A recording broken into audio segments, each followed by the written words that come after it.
We're going to take a look at Nehemiah 1 to 3. And I want to first say the shortest sentence in the Bible, Jesus wept.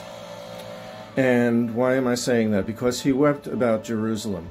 And in Nehemiah 1 to 3, Nehemiah is very, very concerned about what he has heard about Jerusalem. And he's walking around kind of downcast, and the king says, "What's the matter?" Now that's a big alarm for Nehemiah, because if the king sees his cupbearer not in a very good mood, he might decide that he can't trust that cupbearer and he might take him out. So the connection between how Nehemiah speaks to his king and how we engage with the Lord on so many aspects is very similar, because he says, long live the king. And then that's praise.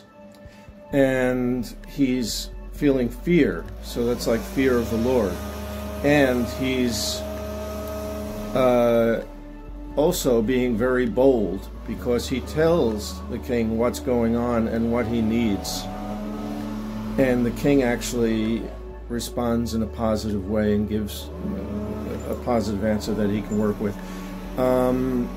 So what we find in Nehemiah 1 through 3 is that he is a kind of Christ, a type of Christ is how it says in Bible studies. He's a type of Christ. And that's not the only connection, because there's also what Nehemiah does, which is to restore Jerusalem. So you have restoration, you have a leader, you have a mover of men, you have a individual who can provide a vision to the people that they can get behind, and that moves their hearts and moves their souls. And you find that it succeeds, and you have the restoration of Jerusalem. So all of this is very much similar and related to the gospel. And I love Nehemiah 1 through 3. And now let's dig in a little bit deeper. Sorry if the voice on the multimedia presentation is maybe a little bit creepy or something, but I hope you enjoy it. We're going to go into some more detail in the next 2 minutes. During the next 2 minutes. Thanks for watching. Have you ever considered the profound significance of Nehemiah in biblical history and his potential connection to Christ? Nehemiah, a cupbearer turned builder, carried an immense burden for the ruinous state of Jerusalem, not unlike Christ's sorrow over the city's spiritual devastation. The parallels are striking.